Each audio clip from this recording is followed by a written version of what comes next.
Bakit po ba mahalaga yung consistory kagaya nito? Well, alam mo, um, parang nakikita ko na siniserious talaga ni Pope Leo ang synodal way, you know.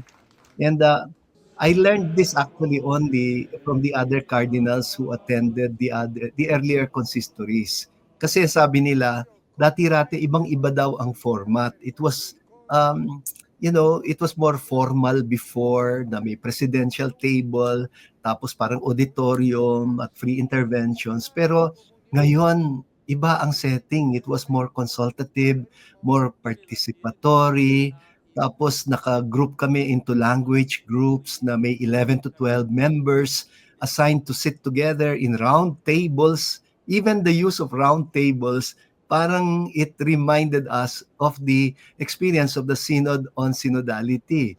Tapos facilitated ang aming mga conversations in the spirit on very specific topics.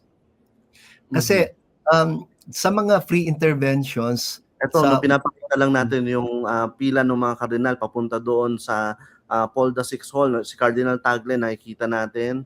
Kayo po ba, nasa unahan ba kayo o nasa likuran? Hindi ko na makita Itong sarili ito. ko man. Yan, nandiyan ako. Ayan, nasa may unahan ako. Ito, no? So, ito yung sinasabi ni Cardinal David na round tables. So, sinasabi nyo dati hindi po ganito. Talagang formal setting na Oo. Dito presidential kasi, ang sinunod naming format, yung conversation in the spirit na natutunan namin sa Synod on Synodality, where everyone has a chance to speak.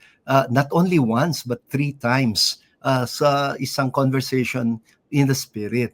At merong isang president na nagpa-facilitate ng conversation at merong secretary na nagte-take down notes doon. So, yung usually pag abot namin sa third round ng conversation, we would agree together on the points of convergence na nag-emerge doon sa aming sharing. Ang sharing namin, by the way, by each one may limit 3 minutes, no? Doon sa first round, 2 minutes doon sa second round. At yung third round, freewheeling na yon, not everyone is required to speak anymore. Pero we build together the points that we would like to present, no? And in between, meron kaming moments of silence and prayer. Usually, yung first round were always about our personal thoughts and feelings about the topic. Yung second round would be about what resonated most in each one of us from what the others may have shared. And that was how we identified the points of convergence, no? Kahit na nakikita namin baka meron ding divergences among us, at pag may divergence, baka ibig lang sabihin nun, we needed more conversation in the spirit, no? Ang importante yung sama-sama kaming nakikinig, hindi lang sa isa't isa, kundi sa Espiritu Santo, sa pamamagitan ng isa't isa. Kaya ang atmosphere was really prayerful. Feeling ko nga para ako nag-retreat dito sa consistory na ito. Parang retreat. Yeah. Hindi parang usually ang image ng karamihan sa consistory kung dati ay talagang parang scripted na, hindi ba? Meron ng format, meron ng outcome na inaasahan. Tama po ba 'yon? Well, actually, yes and no. Pero dito meron din naman kaming prepared na mga reflections eh. Kasi there were, some points that were talks, no? Merong talks prepared in order to predispose us for the conversation in the spirit, no?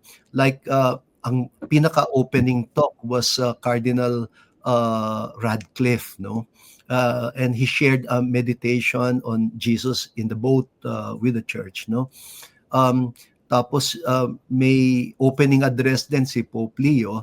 Pero nung nag-break into groups na kami, meron kaming binasang paper na prepared already, tungkol sa synodality, tungkol sa Evangelii Gaudium. Ang nag-prepare ng talk ay Cardinal Victor Fernandez. And then after that, may guide question at doon na yung aming individual contributions, no, doon sa reflection. So everyone had the chance to speak there. Tapos yung resulta ng aming conversation in the spirit ay sinisynthesize ng aming secretary for reporting in the presence of the Holy Father. Tapos yung the other round, the second round of the conversation in the spirit, ang paper naman na nireflect namin was prepared by Cardinal Mario Grech, and it was mainly about the synod on synodality.